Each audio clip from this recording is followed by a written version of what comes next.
Dana's story. My name is Dana Woodruff Patterson, and I am 45 years old. I recently moved back to my old hometown of Royal Oak, Michigan.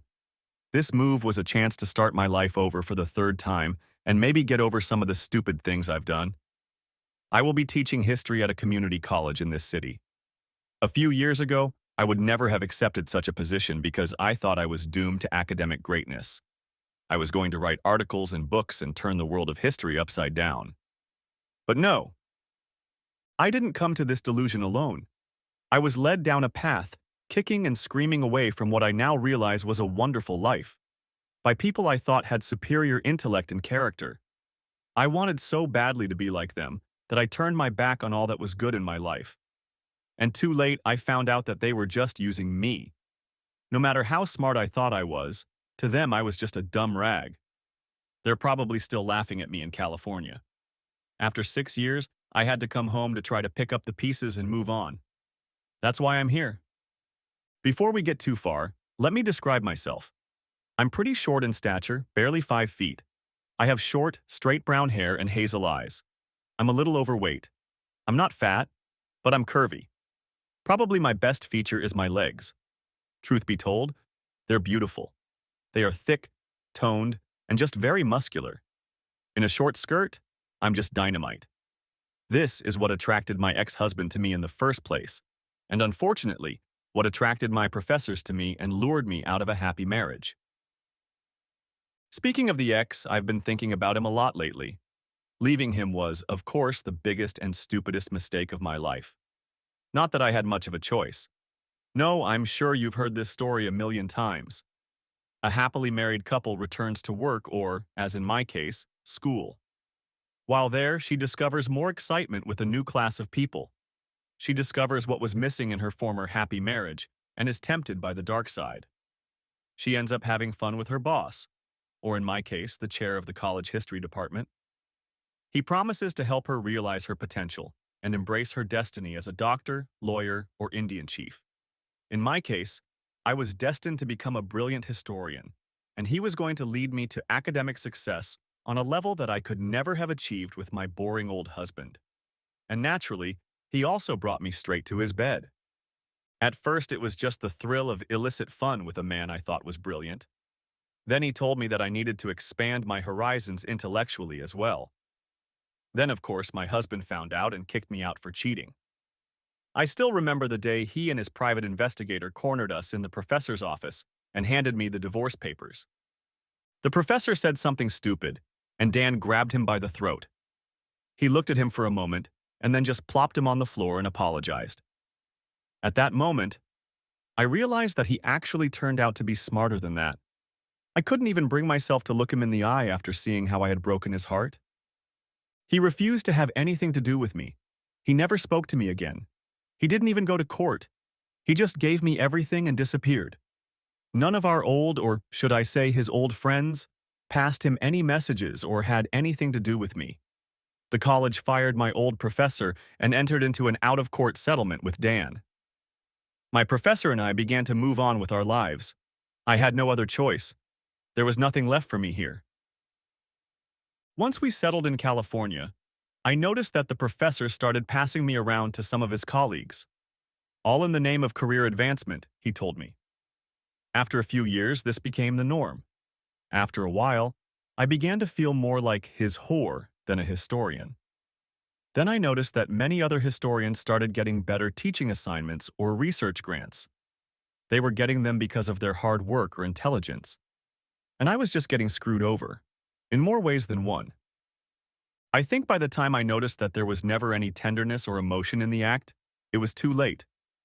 I was shocked to learn that the professor had no intention of marrying me. Moreover, he told me that I was not the kind of woman that men marry, that I needed more variety than any man could give me. Meanwhile, no one had ever really kissed me, hugged me, or done anything to just spend time with me. In short, no one cared about me. The final straw was when I got out of the shower after entertaining one of the professor's 70-year-old girlfriends and heard them talking about me. Apparently, I really didn't reach their intellectual level. In fact, according to them, I wasn't smart enough to teach history in high school, let alone college. I spent a lot of time in tears afterward, and I had to make some tough choices. I couldn't sue the school or anyone else because everything I did was voluntary. The professor was not married but had a long-term relationship with a physics professor from England. She didn't care who he was having fun with, as long as he came home when she called him. Long story short, I got fired for bringing it up anyway. True, they agreed not to tarnish my record with a notice about it so I could look for a job elsewhere. So I came home to Royal Oak. There is a very good community college here. While it is not an important institution, it does its job for the people it serves. My classes start in 3 days, so Friday afternoon I took a bike ride around campus to familiarize myself with the surroundings. As I passed an outdoor cafe, I looked across the street and saw two cars stopped at a stoplight that looked like they were racing. They were two similar-looking Mustang GTs. One was a red convertible with black trim, and the other was a black coupe with red trim. The driver of the black car got out of the car at the same time as the other driver. At first, I thought a fight was about to break out, or at least some yelling. They met between cars while the stream of cars behind them waited for the light to change. Behind the wheel of the red car was a striking young woman. The other driver kissed her as they met. Now that was a kiss. They both put their whole souls into it, as if they might never see each other again. I smiled, remembering how it felt, and how long it had been since anyone had felt that way about me. The driver of the red car, the girl, I could see her face now, was beautiful. She was about 5 feet 1 inch tall, slender but trim. I had experimented with women a couple times over the past few years, and although I was neither bi nor gay, I would do it with her. She had long red hair and big innocent eyes. From a distance I couldn't make out their color, but her face glowed. She glowed the way only women in love glow. It was a glow that transcended notions of physical beauty and attractiveness. She pulled the baseball cap off the other driver and held out her hand to him. He handed her his jacket. She put the jacket and cap on backwards and entered the cafe, tossing her keys to the valet. Amid the cacophony of honks from other drivers changing lights, the other driver turned around and got back into his car. As he pulled away, I noticed that he was at least twice her age, though he was in incredible shape. I stood there with my mouth open and watched his car disappear. Now I'm sure he's at least twice her age because he's the same age as me. I no longer have to guess at the whereabouts of my ex-husband and soulmate. I've found him. What the hell was going on between him and that girl? Dan and Alex. My name is Dan Patterson. About 6 years ago, I found out that my wife Dana was cheating on me. We had a great life and I thought we had a solid marriage. I was devastated. I wanted to just die, but life goes on. After a while, I went back to work. I got a few $100,000 in a settlement agreement from her old school, but I still worked to help myself get over Dana. For a couple years, I just worked. I didn't date or socialize at all because I felt like there was something wrong with me. Eventually, the woman I loved found other men who were better than me. My love for her just wasn't enough. After a while, I began to realize that the manufacturing industry in Michigan was in trouble. I decided to go back to school and get my degree. Truthfully, in the back of my mind, I thought that if I had been smarter, Dana wouldn't have left me. I chose business management and was terrified.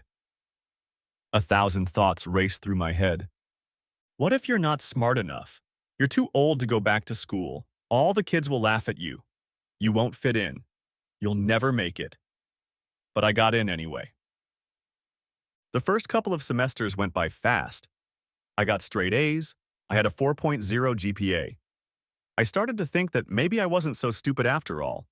I still wasn't dating, especially since I couldn't date anyone in high school. I was closer in age to the faculty than the students. Starting something with a faculty member was harder than it was worth. And the thought of starting something vaguely romantic with one of these young girls made me feel like a pervert. Then I met Alex in trigonometry class, and without my knowledge, consideration, or consent, my life began anew.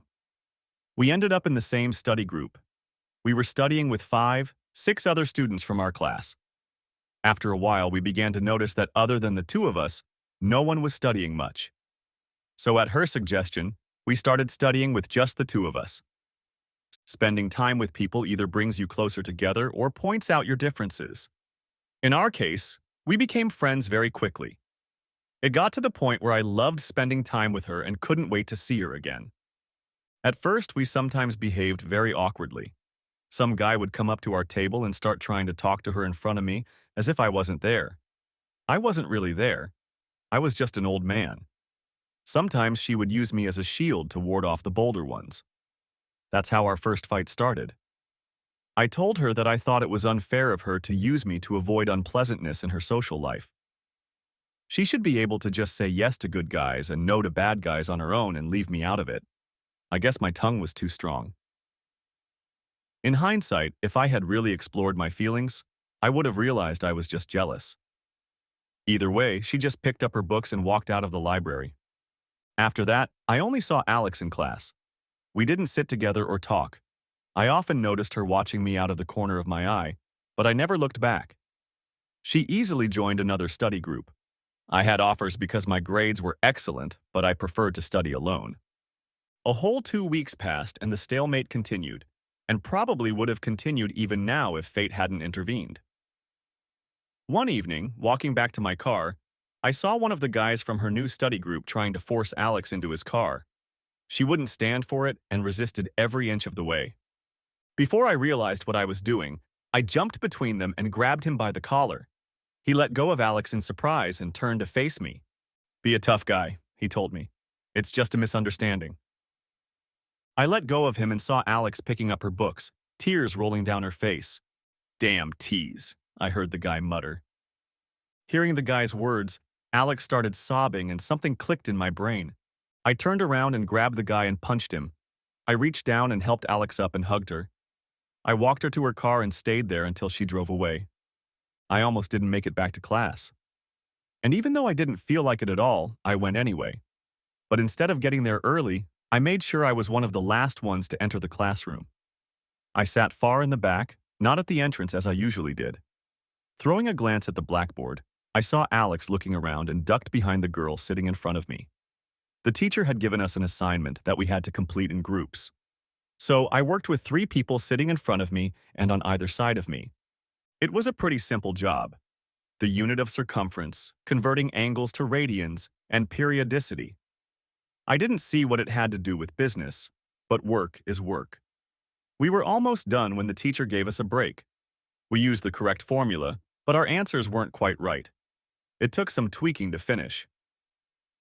During the break, my group mates left the room to have a smoke or something. I stayed in my seat and started reading the book on my iPhone. I was halfway through the first page when I heard movement at the front of the room. I knew it was the sound of Alex's footsteps, and let's face it, I always felt her from across the room. So I stood up and left the room without even dignifying her with a glance. I came back from break at the last minute and Alex was sitting in my seat. The 2 girls I was working with probably didn't care, but another guy in our group told me that she was working alone and wanted to join our group. He said he noticed that she and I were friends, so he didn't think I would mind. I think everyone there knew what was going on. The guys were just doing everything for Alex. I said, "No problem." Then grabbed my textbooks from under my desk and moved to another row. Working on the problems, I found our mistake and changed my answers. I turned in my work, listing myself and Alex as members of my group. After class, my instructor didn't find it as funny as I did, but she softened a bit when I told her that it was a group dynamics problem, and that instead of creating a problem, I had decided to step out of the situation. Alex was waiting for me at the entrance to the classroom. This woman had the biggest blue eyes you've ever seen. When I walked out of the classroom, she was there, of course. And she uttered those words that women always preface any seemingly serious situation with. "We need to talk," she said very quietly. "No, we don't," I replied in an equally measured manner to match both her tone and her demeanor. "Yes, you do," she replied more emphatically. "Why?" I asked. I don't think Alex was ready for that, and she just stood there pondering as I walked away. Unfortunately, I wasn't as smart as I thought I was. I realized that she was just going with the flow, and I wouldn't have to deal with her until class next week. We probably won't have a group assignment for a while yet, And if I keep showing up late and disappearing right after class and at recess, I can avoid her for the near future. After a while, it will stop mattering, and we probably won't see her after this class. The likelihood of us being in very many classes together in a school of this size was not very high. It wasn't impossible, but unlikely. Anyway, that was my plan. Alexander Graham Bell, of course, messed up my plan. All she had to do was reach out and touch someone, namely me. I was so busy thinking about her that I didn't look at the caller ID and just picked up the phone when she called. "Hi," I answered. "Okay. Where do you live?" "I don't want to talk on the phone," she said. "Why not?" I asked. "And if we can't talk on the phone, I think it would be better to meet on neutral ground." "What? So you can just walk away and continue to avoid and ignore me?" she asked. "No. We need to get this over with and get back to normal." "How do you define normal?" I asked. "You ask the weirdest questions," she replied. "So where do you live?" I gave her my address, but told her I'd meet her in the common area, near the lobby of the building. 10 minutes later, she walked into the lobby, and everyone in attendance stopped what they were doing to look at her. She quickly saw me and walked over. She sat down across from me and smiled. "Okay, what's up your ass?" she asked. "Nothing," I replied. "Then why are you so mad at me?" she asked. Her face was pensive, but still so beautiful. It was hard for me to understand why it meant so much to her. She was very smart, also beautiful, and could easily find someone else to study with. "If memory serves me correctly, you were the one who jumped out of the library," I said. "Only after you accused me of using you," she parried, "and then you turned what was supposed to be a small argument into World War III. I'm sure you don't realize it, but the next day I was constantly trying to get your attention in class." She stared at me intently as she spoke, and I had to look away. "I wanted to talk to you then," she said, "but you wouldn't even look at me, and I got mad too. I thought that if I moved to another study group, you'd have to come and talk to me or tell me off. But you didn't. It was like you didn't care. And then that asshole grabbed me. I'm sorry I said that." "What?" I asked. "The A word," she smiled as she said it. "It fits," I said. "Anyway, do you know how many people saw him trying to get me into his car and just kept driving?" she asked. "Not you, of course, and that's when I realized you still cared and were looking forward to today's lesson. I almost couldn't wait those 3 days. I hoped you would call me, but you didn't. I started calling you 100 times, but you know." She shrugged. "I got to class early anyway," she said.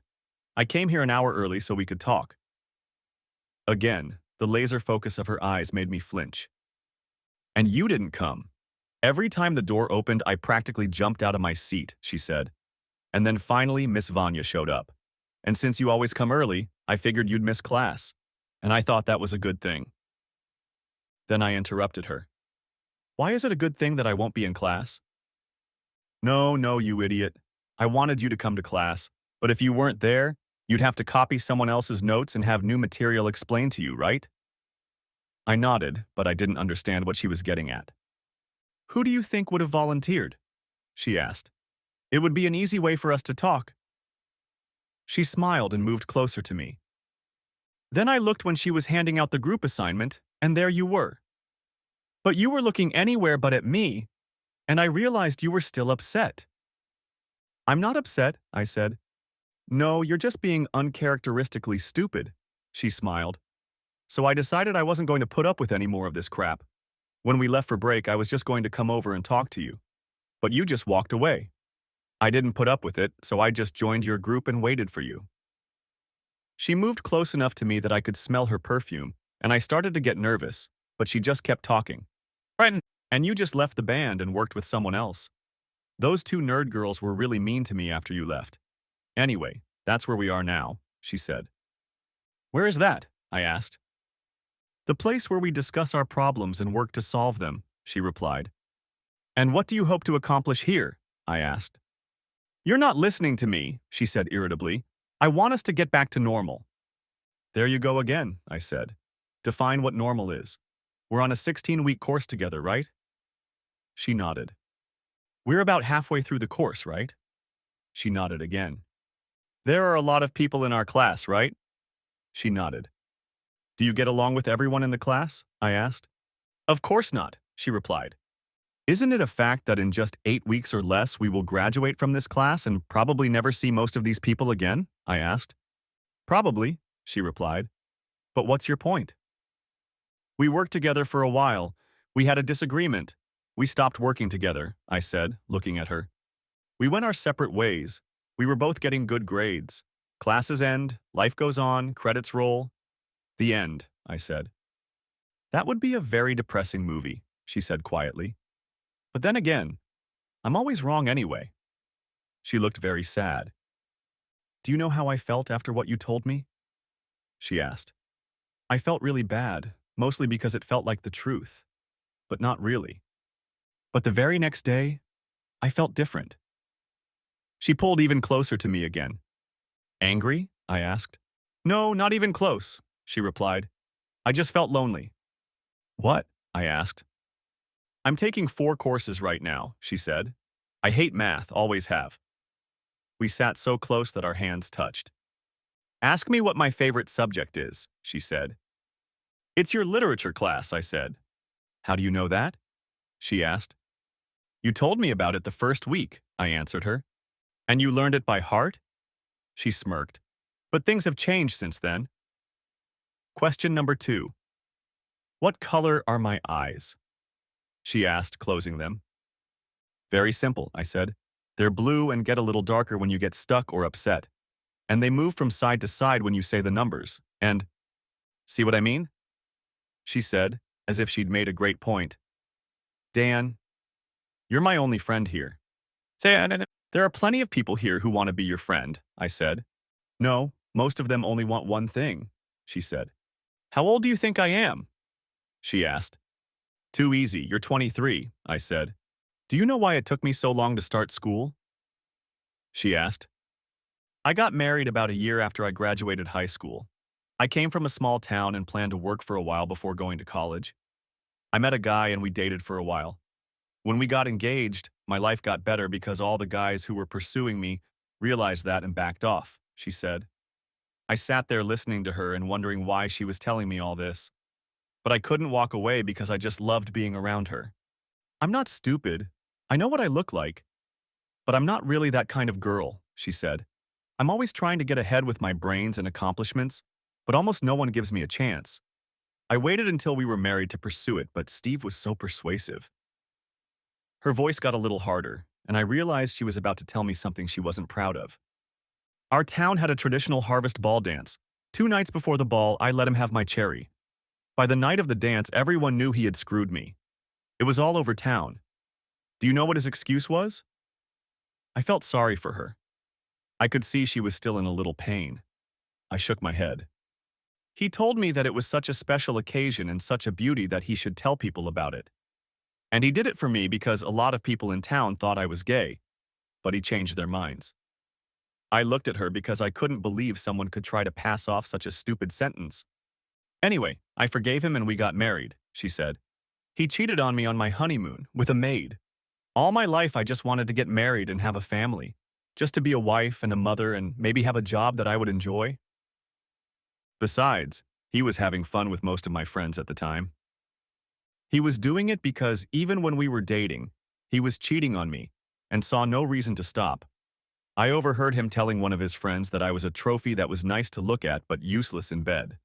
He won me, so he has the trophy, but that's no reason to ruin his life. My supposed friends, on the other hand, split into 2 groups. Group A was jealous of the way I looked and thought it was fun to secretly date my husband behind my back. Group B were just sluts.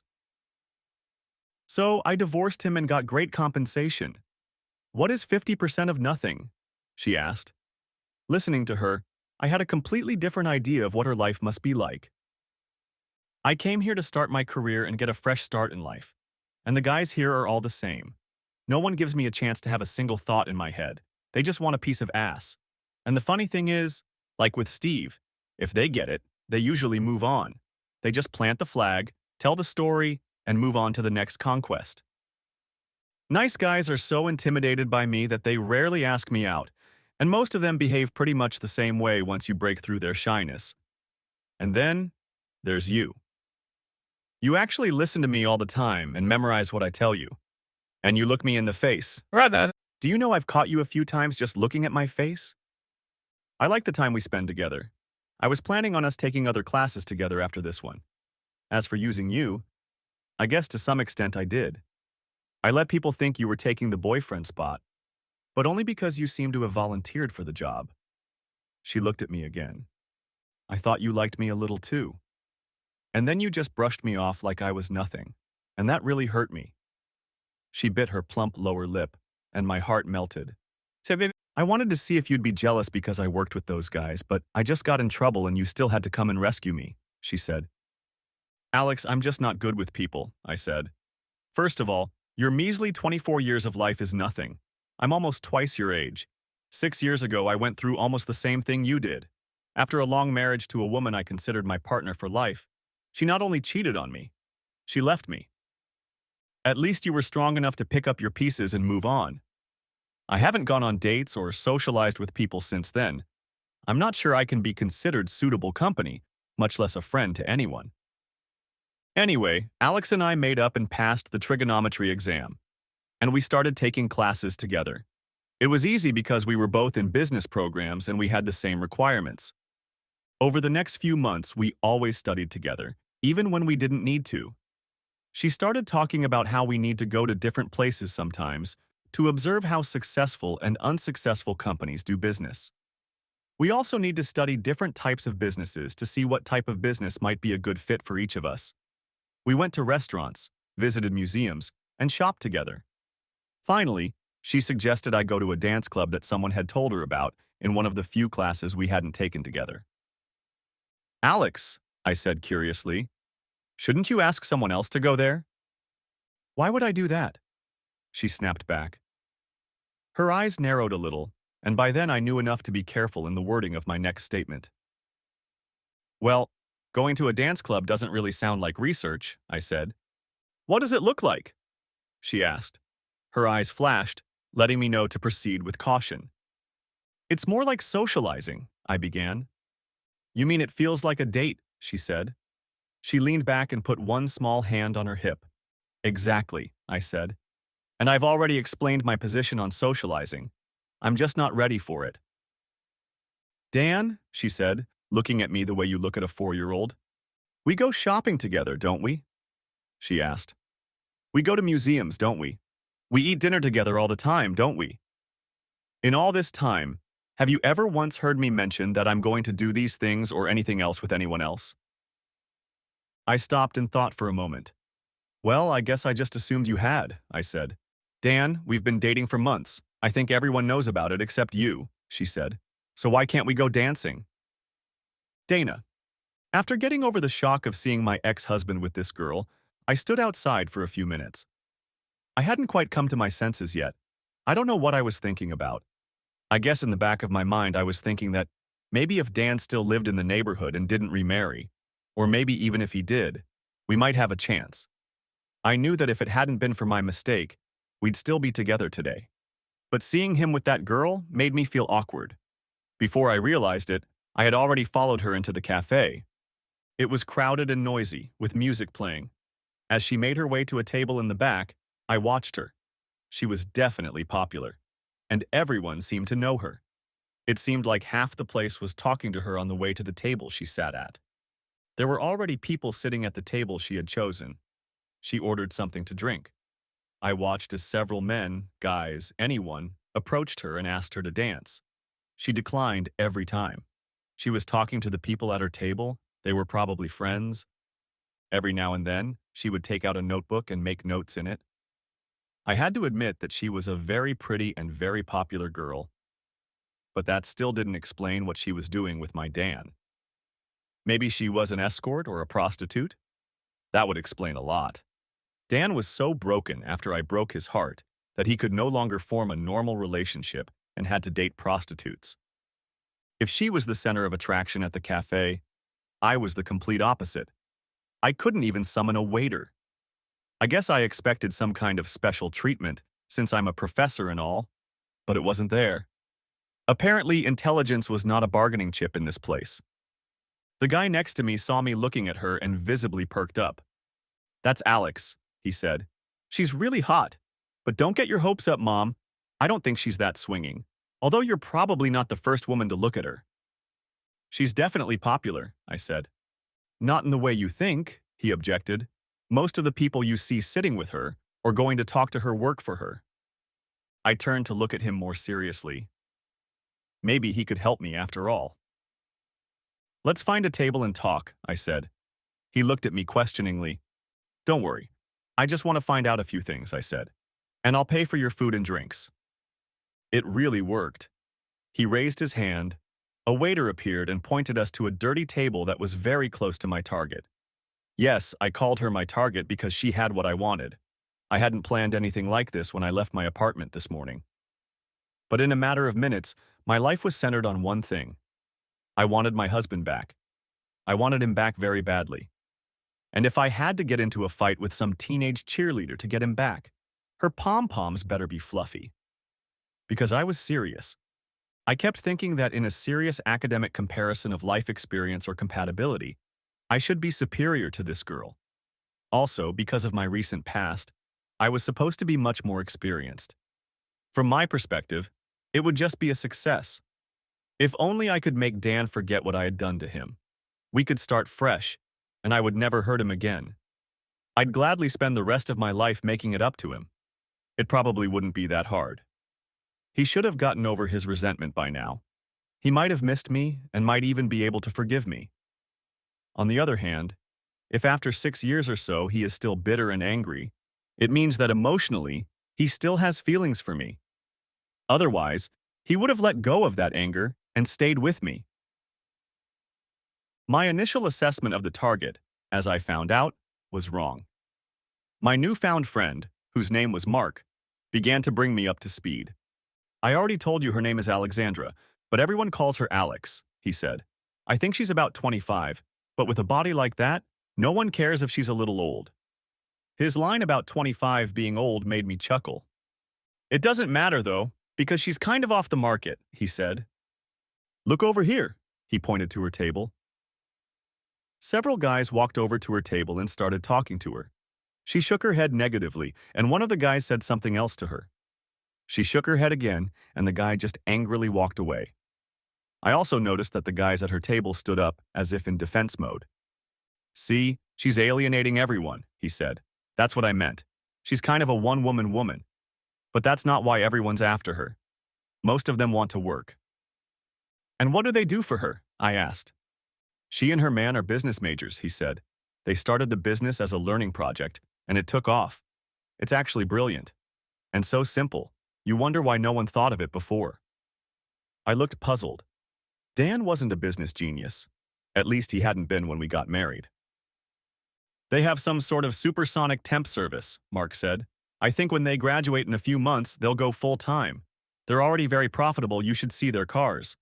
They have his and her Mustangs, just lovely." He shook his head. "What I wouldn't give to be that guy," he said. "He's old, but he's really sweet and he's smart as hell. And she loves him like there's no tomorrow. Every time you see her, she's wearing his jacket or one of his things. And they hold hands and keep things. It's disgusting, really. But I'd give my left nut for her to cheer for me like that." His words swept over me. It was as if he knew exactly what I was most afraid of hearing and said each one. I had to reassess my situation. First of all, I had to admit that she was prettier than me. She was also better built. Obviously, she was also intelligent. And unlike my knowledge of history, her business acumen was far more practical.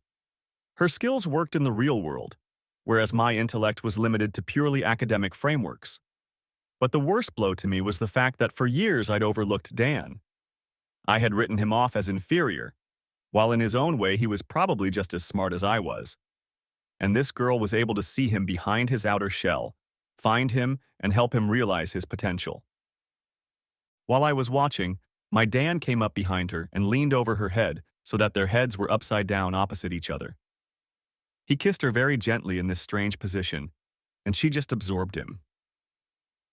Her hands moved up to gently stroke his face. He sat down next to her, and she pressed herself against him, wrapping her arms around him, and her face just glowed. I couldn't stand to see that little bitch touching him. It must have reflected on my face because Mark, who I'd been ignoring since Dan showed up, spoke up again. I told you it's a little nauseating, he said, but they're really cute if you like the whole fairy tale thing. The weird thing is that they're very boring. I mean, no wild parties, they just do everything together. Sort of like an old boring married couple. She has her whole life planned out and he just goes along with it. He shrugged, making a sort of whatever gesture. No, I was dating one of their employees and she told me something really funny, he said. He leaned toward me as if imparting some secret information. They plan to finish university, get their degrees, and then go on with their business and raise enough money to buy a bigger place.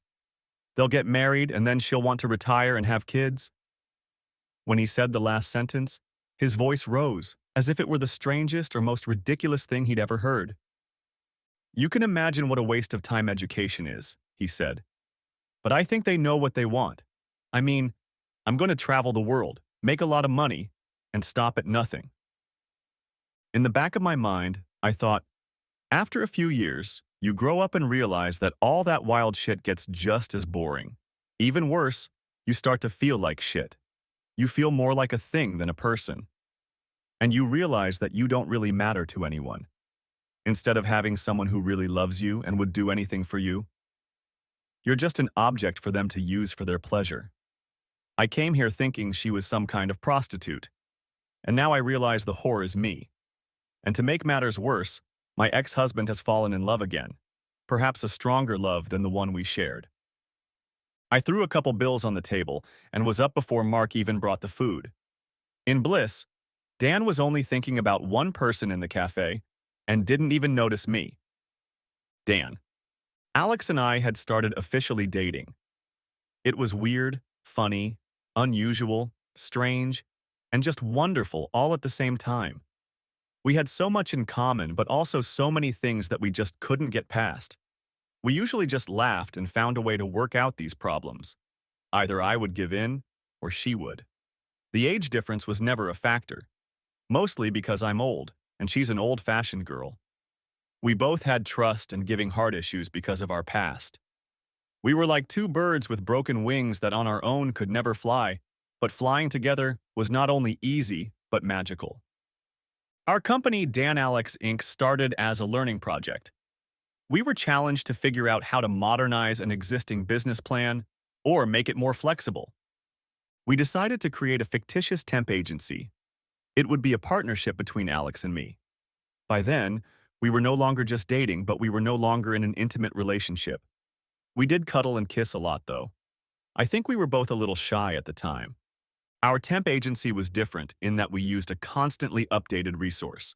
In addition, our resource had a very broad base to utilize. We utilized college students to fill positions. Alex handled the administrative part, and I handled the management part. She handled payroll, payments, taxes, billing, records, and so on. I handled scheduling, client meetings, employee meetings, organizing and running events for clients and employees. We had spreadsheets, flyers, a business plan, and sample reports. We even made letterhead and business cards. It was great. When we got to the professor's pre-defense, he reminded us that this was a group project, and a group requires 4 people, at most 3. But he liked our idea. He suggested a couple bright students from our class who were in backward groups. We talked to a few and chose Darla Martin to work with us. We didn't make her a partner, but she became a full part of the team. Our meeting with Darla was a lot of fun. She was tall, slender, and had a very ebullient personality. Her first words to us were, "So the professor told you to actually form a group, right?" She smiled and said she still wanted to work with us. "But you guys are hard to talk to. You guys are like us against the world. What are you guys, married or something?" "Or something like that," Alex replied. "But we'll keep you posted." Darla was brilliant in that her skills covered an area in which neither Alex nor I excelled. Darla was a marketing genius. Alex and I were so busy developing and creating a business plan and procedures that we hadn't thought about how we would market it. Darla took over the marketing. We were playing high five. But we must have lost our business cards or flyers somewhere, because the same night we saw our estimate, we got a call. Someone had found one of our business cards and wanted to hire us. We called Darla and told her about it. She laughed with us. Then Alex turned to me with a serious look on her face and asked, "Dan, what are we going to do next?" "Whatever you want, Alex," I replied. "Oh, that's so sweet," Darla said. "No, seriously," Alex said. "What are we going to do after all this?" "I don't want us to drift apart, you working for one company and me working for another. Then we didn't see each other, we drifted apart, our lives went to hell, and you started cheating on me." Darla and I looked at her frantically. "And we're getting a divorce," she said. "Alex, I would never cheat on you," I said. "I'd die first, and we don't have a sex life as it is." "You guys aren't having fun? You're kidding, right?" Darla said. "What's your answer?" I asked. "Let's do it for real," said Alex. Long story short, that's what we did. Our plan was to find situational or temporary workers for a wide variety of businesses to supplement or expand our clients' existing staff. If a business needed secretaries or clerks, we gave them business majors. If they needed designers or draftsmen, we took engineering students. We had chemists, medical technicians, and lab technicians. Virtually any job they needed, we could fill. It was a triple-win situation. Businesses received a steady supply of highly skilled and adaptable workers, some of whom got permanent jobs. College students everywhere need money, so we had no shortage of student volunteers. And we were making money, lots of money. Let's face it, our startup costs were practically zero. We already had everything set up for the project. It was pure profit. Alex took over the bookkeeping, I started calling clients, and Darla started a marketing campaign using flyers, free radio and internet spots, and word of mouth. After a while, I found a more organized way to select the right candidates for positions. I created a system of recommendations from professors in each of the disciplines we needed. Professors received a small percentage for recommending their best and brightest students. This also made students work harder and study harder in hopes of getting those recommendations. Being one of our faculty advisors was a highly sought-after position. If you were a math teacher who worked with us, you had a lot more students in your class because a lot of students wanted that position. I think the best thing that happened was that Alex and I got to spend even more time together. At that point, we didn't have a building. We ran the business out of my apartment. After a day at school and long evenings spent reading books or planning presentations for local companies, we would sometimes spend days together for days on end. Then Alex started bringing her own clothes to change into there instead of me taking her home before going out, or if it was one of our late-night cram sessions before class. One night, as I was practicing a PowerPoint slideshow for the next day's meeting, I noticed Alex falling asleep. "Come on, sleepyhead, I'll take you home," I said. "I'll just sleep here," she replied. "You can run me over with a feather." The next morning, when Darla came in, all cluttered up as usual, she asked me, "Where's Alex?" "She's still asleep," I replied. "Why don't you go get her?" she asked.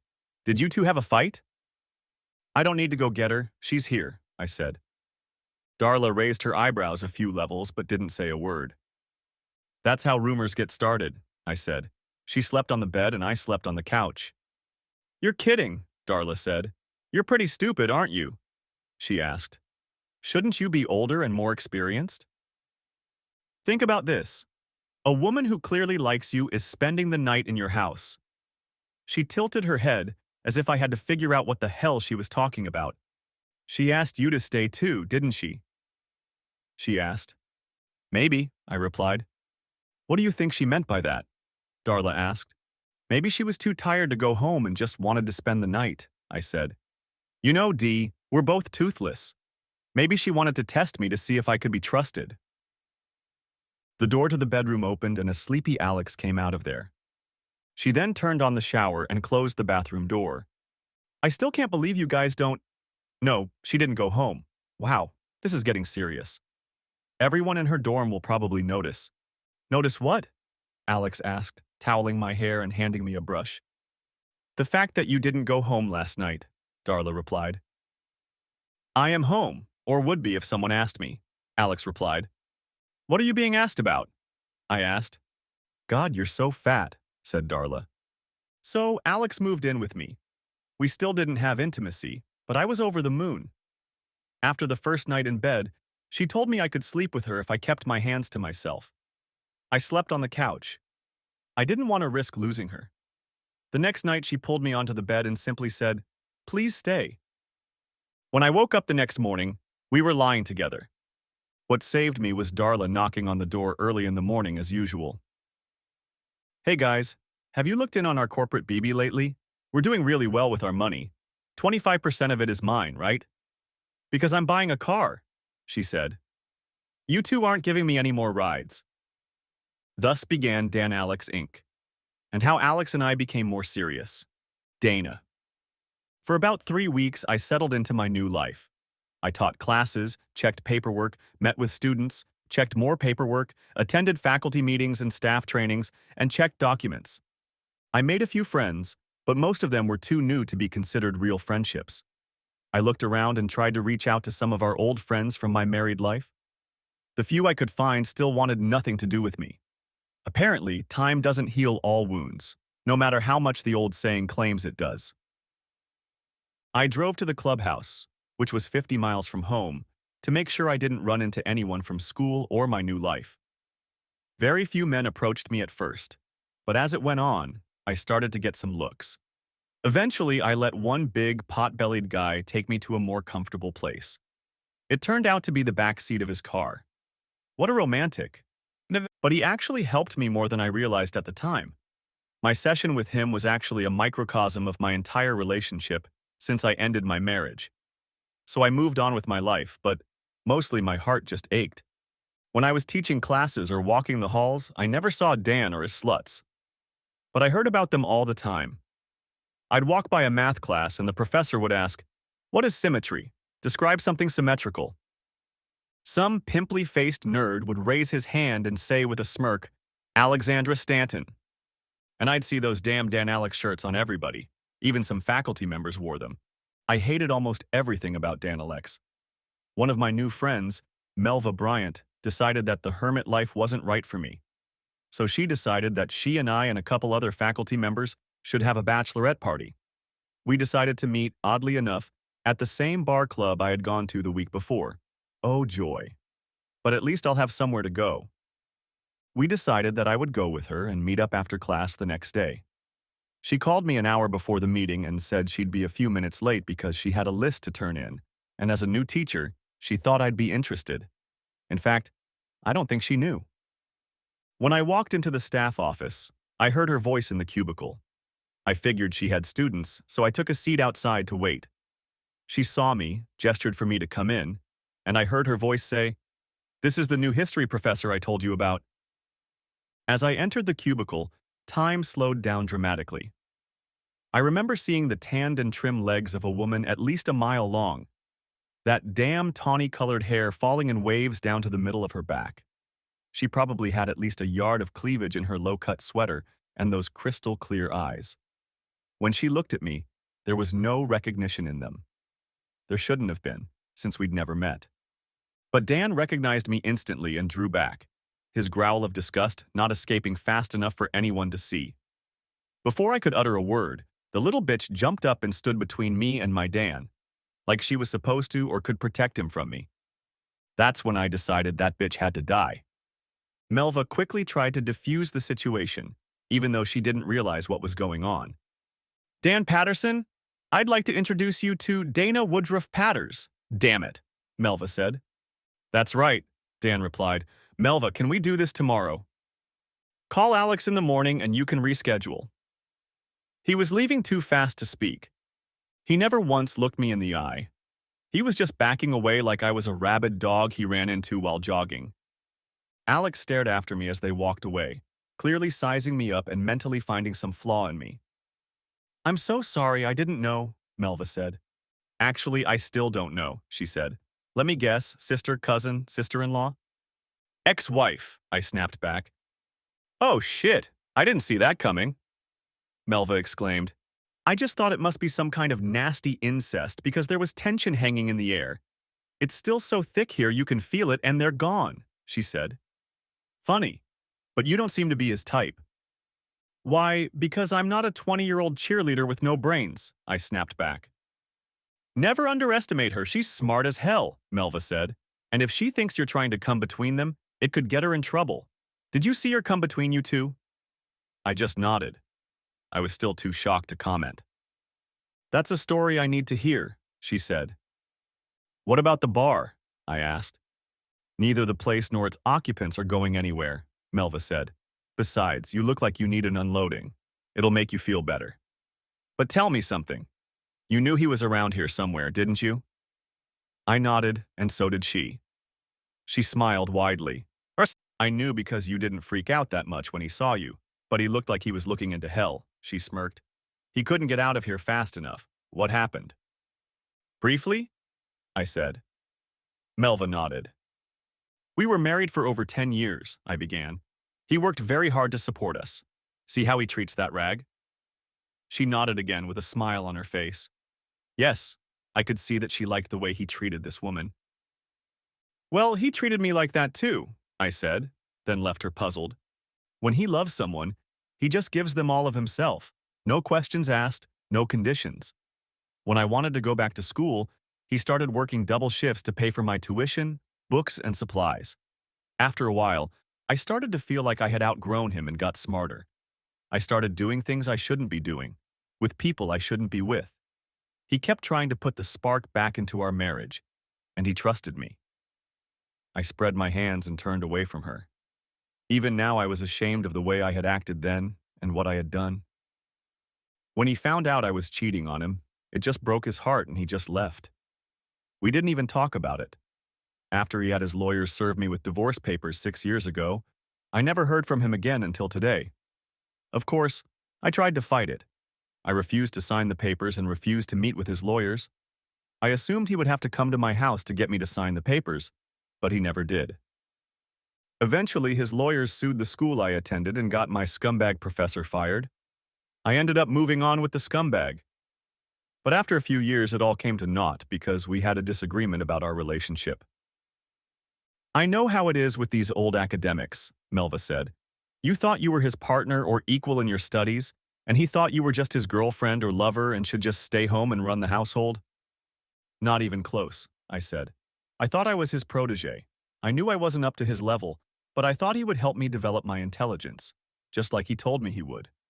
He considered me his personal whore, and when he got bored with me, he passed me on to all his friends who treated me like a dumb rag. And here I am, 6 wasted years later, teaching at a community college, and who shows up here? Dan Patterson, who doesn't even look at me, I replied. Honey, you're too old for him, she said. He's 3 months older than me, I told her. Well, the years don't affect us the same, she said. You want him back, don't you? With every breath I take, I replied. Find someone else, she said. He has. Besides, she finished, he was almost nauseous when he looked at you, so I wouldn't get your hopes up too high. But if you insist, she said, you have a few cards to play. None of them will work, but it will allow you to at least communicate with him a little. What? I asked. First of all, she said, if he's your ex-husband, you can hire a lawyer and go to court to get him to modify your agreement. He's on the verge of getting an RFR with Danalex. What's an RFR? I asked. A very rich one, she replied. Since he started the business after your divorce, most judges won't give you a dime, but at least you'll have to communicate to try to settle the motion. Who knows? I nodded. Melva was pretty smart, slippery, but smart. Second, she said, you might want to sit down. Why? I asked. You didn't sign the papers, and he left. Technically, when he left you, she said. You didn't sign the papers, so legally you can still be married. And Dan living with Alexandra could be considered adultery on his part. My eyes widened when she said that. In short, you cheated and he cheated, all in vain, and you're still married. Most judges will require counseling before granting you a divorce to try to work out your problems. He may even have to stop seeing her for the duration of the counseling.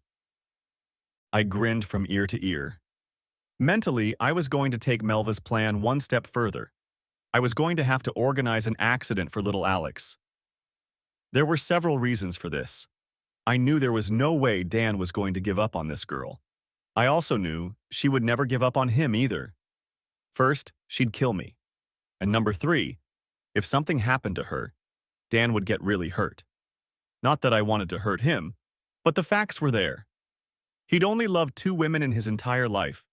And if something happened to this little bitch, who else could he turn to help him through his grief? Helping him cope with the tragic loss of poor little Alex meant blotting out my past transgressions. I needed a lawyer, a plan, and makeup. Dan. Alex, we need to go on vacation, I said. 2 questions, she replied. 1. She held up one of her tiny fingers. Where are we going and for how long? She asked. Anywhere, I replied. Let's go to Paris. Women always want to see Paris. I don't want to, she said. It's just a different city. 2, she said, raising another finger in the air. Why, and more importantly, why now? She asked. It's that evil bitch, isn't it? Should have kicked her ass then. This amused me a lot because Alex was not in the mood. She's actually not used to using profanity, and here she was saying bitch and ass in the same sentence. Besides, Dana wasn't a huge woman, and Alex was petite, so the idea that she could actually kick someone's ass was amusing. Judging purely on size and build, I think most junior high girls could kick Alex's ass, so I had to avoid laughing at her, but her desire to protect me made me love her even more. We're not going to let her run us out of town, no way. We have business to take care of, she said firmly. Besides, I'm already on vacation, she said, snuggling up to me. Every day we're together is a vacation, Dan. It's not what I wanted when I was a little girl. That will come after a while.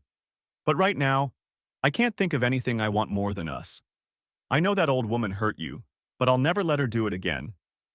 She teaches history, and we've both already completed our history requirements. We don't need to socialize with her. Let's just be ourselves and let her go to hell, she said. Is there anything else, ma'am? I asked. Yes, we need to have a board meeting right now, she smiled. Okay, I said. I'll call Darla and get her down here. Just not that kind of board meeting. Her smile got even brighter. What other ones are there? I asked. The kind we hold in the bedroom when we're bored, she said, smiling. Or when I'm bored. She snapped out of her seat and ran for the door. I ran after her, forgetting that I was worried at all. Why was I worried? I was in love with the most beautiful girl in the universe. Why should I care that my dried-up slut ex-wife was teaching at our school? Because life always wants to piss in your cornflakes, that's why. Dana. Over the next few days, I was very busy and worked very hard. My plan needed to be worked on 3 fronts. First, I needed to find a good attorney to look into both legal aspects of my case. What interested me most was the fact that we could still be married. I hadn't actually signed the damn divorce papers, but I remember that there was a clause in them stating that they would be approved after a certain period of time, whether I signed them or not. But what was even more interesting was that Dan, being the injured party and having filed the lawsuit anyway, just disappeared. Now if he hadn't signed the papers, the lawsuit could have been dismissed. I hurt him so badly that he just filed the lawsuit and left town. Pursuing Dan for money was secondary because I didn't need Dan Alex. I only needed Dan. Naturally, his money had to go with him. The second part of my plan was to work on myself. I joined a gym, found a personal trainer, and started a diet and exercise program. If I wanted to have any chance of competing in the Miss Teen America pageant, I needed to be the best I was capable of. But it wasn't easy. Even I have to admit that I'm nowhere near as beautiful as she is. And yes, I was having fun with my coach too, so what? The last part of my plan was to find people who hated the little bitch as much as I did. It would be ideal to get her out of the restaurant or club while Dan waited for her. After they got her out of there, they could do whatever they wanted with her. I wanted them to tape it. Then I would show the video to Dan. I needed to make sure he thought she did it of her own free will. Then she'd be no better than me. And with the way he treated cheaters, he would have had to leave her. Just imagine his little heart breaking and me flying to pick up the pieces. After a few weeks, I was ready. My attorney looked into the situation and found out that there had not yet been a final decision on our divorce. We were still effectively married pending the filing of papers. In fact, we were legally separated, but we were not communicating or dividing property. It was tenuous at best, but it was sufficient for my needs. My attorney told me that 6 years of separation and the fact that I had effectively destroyed the marriage would likely not bring me a dime. They convinced me to leave it alone and move on with my life. But all I needed was a meeting. Honestly, until I saw my husband with that little bitch, I hadn't even hoped for a meeting. But now, if everything went according to plan, I could get the whole package. The day of the meeting came, and I dressed and prepared myself thoroughly for it. I styled my hair and put on a new floral print dress. And I was sitting in my attorney Mike Miller's office when the door opened. Things didn't go the way I expected. But Dan never did what I expected again. I had hoped he would come alone, but I expected him to bring the Thrash Barbie trailer with him. Besides, there was a chance he'd bring his lawyer with him too. What I didn't expect was for them to show up the way they did. He hired the largest law firm in the state specializing in divorce. There were 4 attorneys, 2 secretaries, a paralegal, and an in-house stenographer who recorded the meeting and gave copies to both parties. After the legal team entered the room, Dan walked in, holding his bimbo by the hand. This time I was able to get a good look at her. The first time I saw her up close, I was too crazy to get a real look at her. I have to admit, this bitch is really beautiful, and unfortunately for me, it's not makeup or plastic surgery. She's just so damn naturally gorgeous. Damn, that's gonna be tough. She also had the kind of lips that told me that if I ever farted in her direction, she'd rip my lungs out through my nose and then make me eat them. Besides, she was dressed like an adult today, and I realized that she might be a little older than I thought. She was wearing a beautiful black dress that must have cost an arm and a leg. It was very conservative. Her hair was styled into one long braid and tied back in a ponytail. The little bitch was much smarter than I had led her to believe. Her outfit made me look a lot less serious. Then I noticed her real attack. She hadn't let go of his hand for a second, and now, sitting at the table with their still joined hands, I saw it. The largest sapphire engagement ring I had ever seen. The sapphire alone was large enough to choke an elephant. It was surrounded by a double row of beautiful white diamonds. That bitch would never marry Dan. After my lawyer made his statement, I knew we'd never get a trial. He was good, but he was out of his league. Dan's legal team crushed him. By the end of the meeting, he was running around buying them coffee. Really, he managed to score the only critical point I had. In order to sign the papers, I needed a face-to-face meeting with Dan. That was the real reason for this whole mess. The counselor explained to me that I was sorry for the way our marriage ended, and that I was completely to blame for it. I went through counseling for my unconscionable actions and wanted to help him calm down a bit. His lawyers looked at it and said it sounded very reasonable. If that's my only request, then we can sign the papers and end this here and now. Dan nodded his head silently, and the lawyers started to leave the room to leave us alone. 10 minutes, Dan said. You'll give your speech and we'll call it a day. I'm staying, Alex said, rising. She had the look of a cornered lioness, and her eyes drilled my face. It's okay, I lied. I was hoping you'd stay. Both Alex and Dan seemed surprised that I wanted her to stay. I had hoped to be alone with Dan again, but I had planned for her to be around. First, Dan, I wanted to tell you that I apologize from the bottom of my heart for the way I treated you, and also for the way our marriage ended. It was completely my fault. You did nothing for it, and deserved better. Alex, at your age, you probably don't realize it, but it's hard for a woman to have a career and a home life. I wanted more than anything in the world to succeed in my studies, and sacrificed everything important to try and achieve it. Unfortunately, I rolled the dice and achieved neither. The people who guided me were just taking advantage of me, and when I realized what I had lost, it was too late. I still remember the pain in your eyes when you found out about Dan. It bothered me, but not enough to make me stop what I was doing. If I had the chance to do it all over again, I think I'd come to you first, because I know you would try to help me in any way you could. So I'm really glad you found someone to help you get over me, and I hope that your life together will be even better than the one we had. I was truly shocked when you two walked into Melva's office the other day. I had no idea you were studying here, Dan. I also didn't know you were dating anyone, or even still in town. All of our old friends want nothing to do with me, so there were no friendly voices to alert me to your whereabouts. I hope my sincere apology will help ease the tension between us, and I know it will take some time, but hopefully someday we can be friends. Alex, if I hurt you in any way that day, I apologize for that too. But it's not easy to see the only man you ever loved happy with someone else. And you both seem to be happy. That's all I can say. So please forgive me. I realized I'd partially succeeded. The little bitch's face softened a little, and she stopped looking like she wanted to bite her nails. Dan, however, was still as angry as he'd been from the start. I could tell he wasn't buying anything. They stood up, nodded to me, and headed for the door. She looked back at me and smiled a sort of sad smile. I wished I could read her mind, to know what she was thinking. But Dan didn't even look at me. I couldn't understand why. If he still hated me that much, then he still had feelings for me. If he still had feelings for me, why was he with a Girl Scout? Dan, Alex, as usual, only wanted to see the good in people.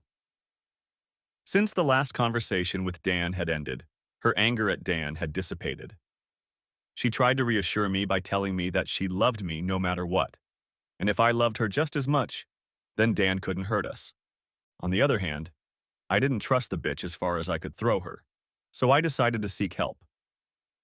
Without Alex's knowledge, I hired a private investigator. I wanted to find out everything Dana did from the time she woke up in the morning until she went to bed at night. I found out a lot of interesting things. Some of the people she was seeing were also suspicious. She was seen giving money to Brian Austin, the same asshole I saved Alex from during our one and only fight. Please don't think that Alex and I haven't fought, because we fight all the time. It's just that our fights are very short because neither of us care about anything more than each other. So if she wants to go to a party and I want to watch soccer, I DVR the game and we don't stay at the party for more than an hour or two. I can't think of anything more important to me than Alex, and deep down, I hope she feels the same way. All right. I contacted a friend of mine who had just gotten a degree in criminal justice and laid out my case to him. Dana was seen with a known dealer and she was passing him money through Brian. She seemed to be socializing with everyone she could find who didn't like me or Alex. Greg told me that my evidence did seem suspicious, but it wasn't enough to investigate.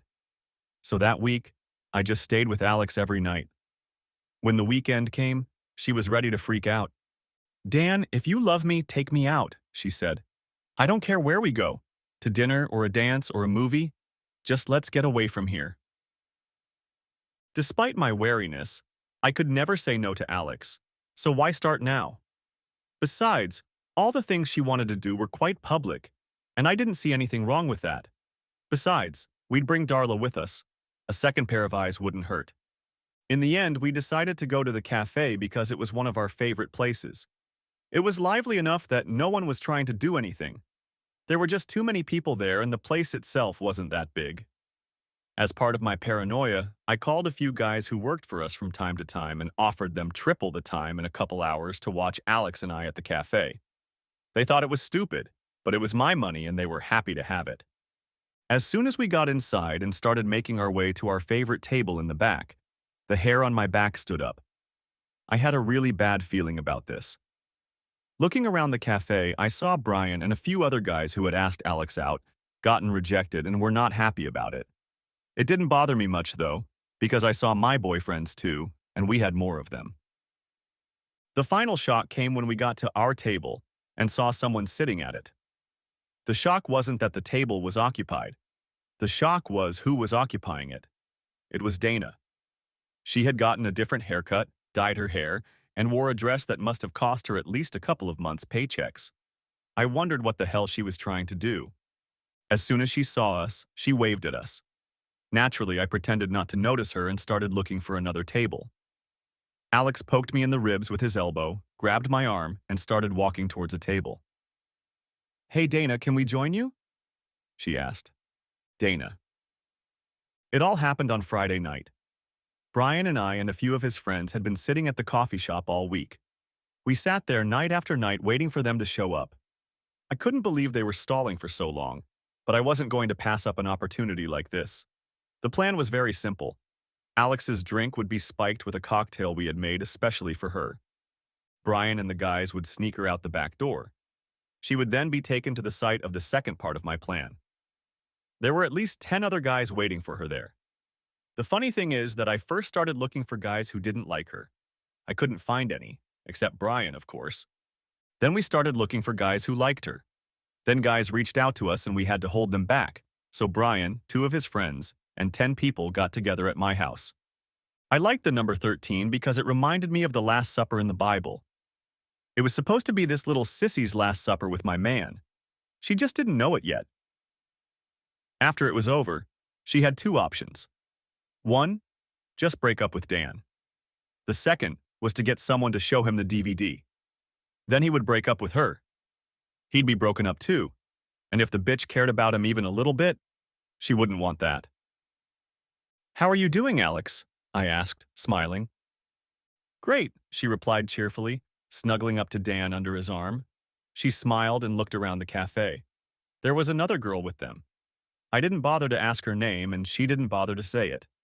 Alex ordered drinks for everyone and brought me another beer. I noticed Dan wasn't drinking. He only had a Pepsi, and the bottle was unopened. They got up to dance while the waiter brought them their drinks. He nodded to me, and I realized he had done what he was paid to do. I smiled myself, leaning back in my chair and watching their last dance. Really, you couldn't call it a dance. When we got married, Dan hated dancing. I often danced with others, and he'd just sit at the table and watch. He didn't do that with her. He'd get up and dance. I was impressed with him. He'd clearly changed since we'd been apart, for the better. She, on the other hand, was just wrapping her arms around him. It was goddamn disgusting. It was almost like watching her dancing on my husband's lap. I tried to hide my displeasure and hoped I succeeded. Everyone in the cafe was watching them. Finally, they went back to their table and got their drinks. Alex, as I expected, ordered some kind of frou-frou drink. It was pink in color and was in a glass with a small umbrella. Might as well have had a little Barbie doll attached to it. Dan kept his eyes on me. They went back to the dance floor, this time leaving me with another girl. "Dan seems to be doing well," I said, trying to make polite conversation. "You mean since you ripped his heart out with a stupid bloody spoon and left him to mess around with some ancient boring farts?" she said, smiling. I stared at her in shock. "Look, bitch, I may be Alex's best friend, but I'm a hell of a lot less like her," she said. "Alex is living in her own little fantasy world with Dan right now, but she's very strong. She's been through some bad relationships, and so has Dan. And if you think for 1 second that she's just going to stand by and watch you try to hop on your broom and fly off with her man, you're an idiot. If you make one move in his direction, she'll lay your dried-up old ass down, Grandma, and if she can't, I will." I'd never seen anything like it. The whole time she was saying those words to me, she was smiling. Anyone looking at us would have thought we were just having a pleasant and polite conversation. Before I could even think of what to say in response, Dan and Alex came back to the table. Alex announced that she was going to the ladies' room. Dan looked at Darla, and she got up to follow Alex. Alex looked at Darla as if she wanted her to stay with me and Dan. Finally, Darla followed Alex. I was alone with my husband for the first time in almost 7 years. "So, Daniel, I think we're past the sorry stage, but I want you to know that you've really made good progress. You've gotten so much better." "Let it go," Dan said in the coldest voice I'd ever heard. His voice was so cold that I swear every time he opened his mouth, a little light lit up inside and I looked for the frigid air sign. He looked at me like I was a bug he was about to squash. His eyes were completely devoid of any emotion. I flinched and realized I'd made a mistake. But now it was too late to stop. At that moment, I realized I was in a hopeless situation. The only way to keep him and Alex apart was for one of them to die. And if she died, he would turn heaven and earth upside down to find whoever was responsible. There was no way for me to bring him back, ever. Looking toward the restrooms in hopes of catching Brian's eye, I saw that I was already too late. From his vantage point, Dan didn't see Alex stagger up to her feet as Brian came out from around the corner and grabbed her with one hand. Darla tried to scream, but Brian punched her in the face with all his might and she fell. Brian then picked up Alex and headed for the back door. All at once, 4 or 5 guys ran after them, yelling for them to warn Dan. I grabbed Dan's arm and said, "Wait, Dan, she's no good for you. She's too young. She's not smart enough for you." Dan looked at his hand that I had grabbed him by. I guess that was his version of a warning. It was also the last thing I remembered before I fell backwards, smashing the table and passing out. Dan. Walking out of the club that Friday night, I was more scared than I'd ever been in my life. I jumped in the car as a few of my boys watched the taillights receding into the night. I didn't know what kind of car it was, and I didn't care. Whoever did this couldn't get away, and when I caught him, it would be over. I drove out of the parking lot to the squeal of exhausted rubber. As soon as I hit the road, I pushed the gas pedal to the floor and listened to the howl of the supercharger. I caught up so fast that I overtook another car with a few of my guys in it. I was about to start the nitrous oxide when I saw the car slow down and pull into the driveway. I didn't want to let them know I was on to them, so I continued down the driveway to the next house. I got out of my Mustang and ran back toward the house. I entered the house ready to be destroyed. As I looked around, I heard the door slam shut behind me. Alex was nowhere to be seen. All I saw was a bunch of guys playing cards. At this point, none of the people there were paying attention to me. To them, I was just another guy. I started to stagger towards the door, and one of the guys grabbed my arm. "Hey, asshole, who says you have to go first?" he said. "I won the damn prank, so I'll get some after Brian's done. So sit down and get a number." I grabbed a heavy wine bottle off the table and smashed it over his head. He collapsed and fell into a puddle at my feet. As I looked around the room, there was silence for a second, and time seemed to slow down. I heard a voice that seemed almost comically slow say, "Oh shit, that's him." I grabbed the other guy by the neck and sprawled him across the table where they were playing cards. The room started to clear and all the guys ran for the exit. I silently opened the door just in time to see my Alex, barely on her feet, fighting off Brian Austin. She collapsed into a chair, and if I hadn't been so angry, it would have been funny. Brian turned around, but he was too late. My punch came to his side, twisting his head. I then kicked him in the side with my foot. Then I felt my arms grabbed from behind and pulled me away from Brian. "Stop it! You're going to destroy him." "That was the plan," I told the officer. The cop looked at his partner and said, "We didn't hear that." I walked over to Alex, took off my t-shirt, and covered her with it. 2 EMTs came in and sat her down. They looked into her eyes and measured her vital signs. "She's taking something," one of them said. "We better get her to the hospital." The officer who grabbed me said, "And we'll take him down to the station to answer some questions." "No!" Greg burst into the room and spoke to the officers, who nodded. "We'll be outside," the officer said. "Dan, drink this," Greg said, handing me a small vial of clear liquid. "What is it?" I asked. "You want to go to jail?" he asked. I drank the vial down to the bottom. It tasted like cleaning solution. Greg opened the door and the officers stepped back. They handcuffed me and started to put me in the patrol car. "Hold on," Greg said. He beckoned the EMTs over to him. "Take a sample of his blood," he said. One of the techs ran to the truck and returned with a needle. "Roll up your sleeve, sir," he said. Greg smiled as the patrol car pulled into the driveway. My arm stung like hell from the prick, but I had other considerations. First of all, I needed to find out what was going on with Alex. I also wondered why I was going to jail. Everything became clear over the next few hours. Alex was left at the hospital overnight for observation. She really wanted to see me, but she wasn't allowed out until more tests were done in the morning. I wasn't facing any charges at this point, but I could have 3-4 assault cases filed against me, as well as a speeding and reckless driving case. Basically, it looked like I just went on a rampage in a coffee shop and beat my ex-wife to a pulp for no reason. I then allegedly jumped in my car and drove off, speeding. I drove to someone's home, invaded a private party, and assaulted 3 men there. At that point, I was only detained for questioning and charges were to follow. Darla came to me. Her left eye was swollen and closed. "Are you all right?" I asked. "Much better now," she replied. "Did they give you an anesthetic for your eye?" I asked. "Did it make you feel better?" "No, I saw that asshole who hit me at the hospital after you were done with him." She smiled. "That's what made me feel better." "Alex is pissed," she said quietly. "She doesn't understand why you're not with her." "They're holding me for questioning," I said. "Oh, I'd better go tell her that now," she said. "What makes her think I wasn't there?" I asked. "She thinks you think she's damaged goods," Darla laughed. "What?" I said, looking at Darla's receding back. Almost 2 hours later, a very solid-looking man walked into the room. His hair was completely gray. He was wearing a suit that had seen better days. I don't think I'd ever seen him before, but there was something familiar about him. He looked at me over his glasses.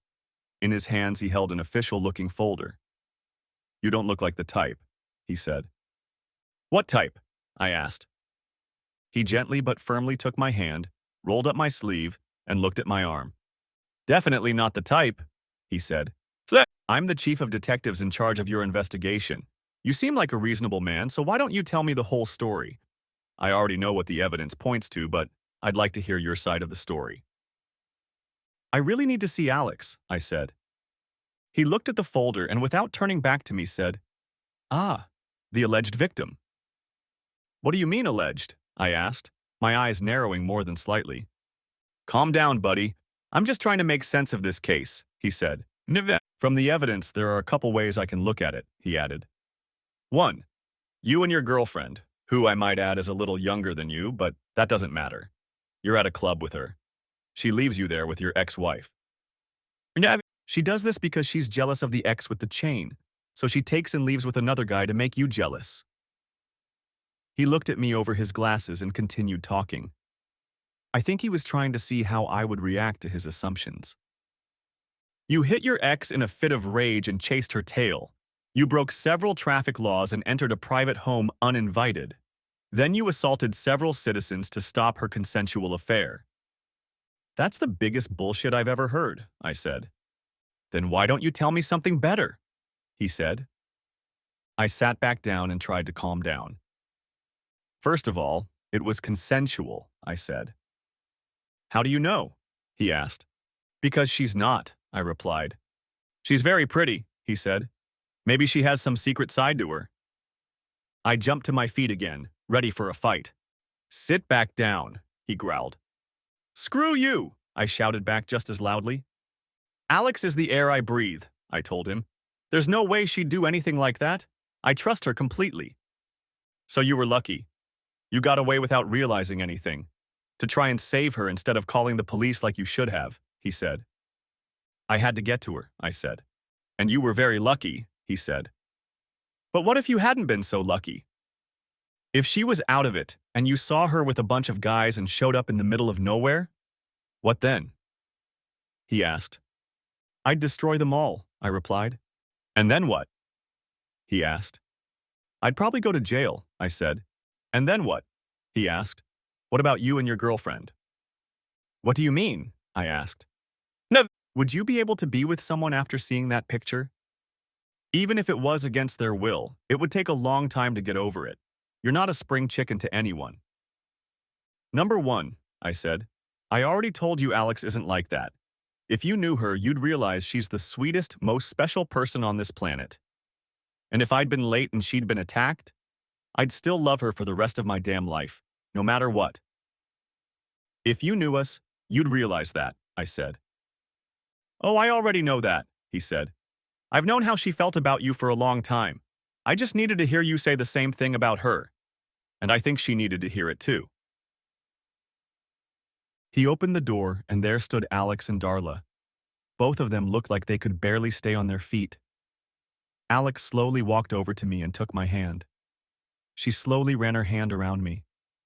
I was so scared, she said. Come on. You knew I was coming for you, I said as I hugged her. Oh, not again, she said.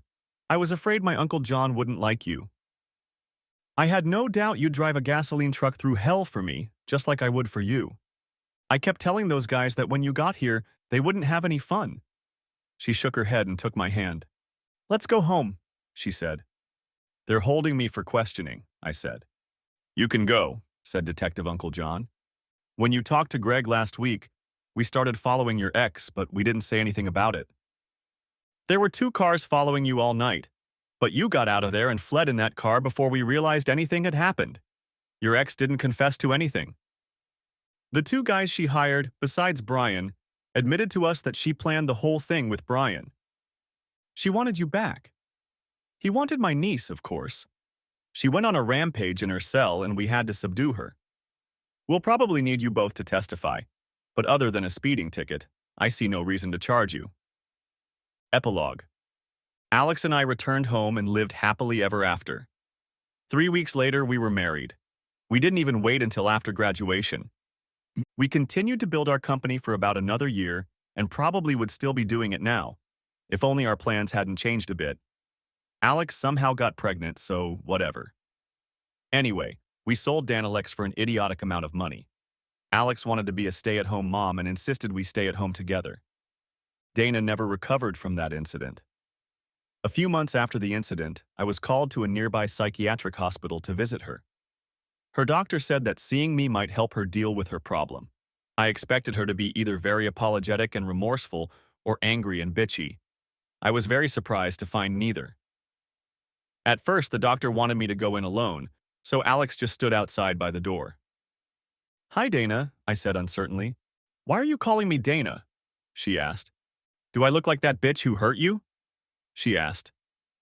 She stood up, and all I could do was hold back my laughter. She looked ridiculous. She had rolled up her pants so that they looked like very short shorts. She had also tied her shirt so that it looked like some kind of weird crop top. She jumped up to me with her arms outstretched and hugged me desperately. 2 orderlies came into the room and separated us. Tell them who I am, she said. Her eyes seemed manic, and she continued to look around the room. Who am I supposed to tell that you're Dana? I asked. Asked me. I felt a small empathic connection with her. I'm Alex, she replied. You're Alex. So then I just walked out the door to the doctor's office without saying anything to her. Do you see a problem? The doctor asked her. We need to give her some reason to try to accept our treatment program. She seems fixated on you to the point where she would do anything to be a part of your life. And would you be willing to participate in her treatment? At this point, Alex said quietly, I think I know how to help her, she said. Alex walked into the room and said, Hi, Dana. She pulled me into the room and kissed me hard. Then she turned and looked at a startled Dana. You once had a man who loved you very much. She kissed me again. You left him. She kissed me again. I caught him. She kissed me. You broke his heart into a million pieces and I put them back together again. Better than new, I said. Have a nice life, Dana, she said as we walked away, laughing. I think we knew it was a cruel thing to do, but after everything I and we had been through, we didn't care. We never saw or heard from Dana again. Thanks for watching. I hope you enjoyed it, so subscribe to my channel and watch the next video.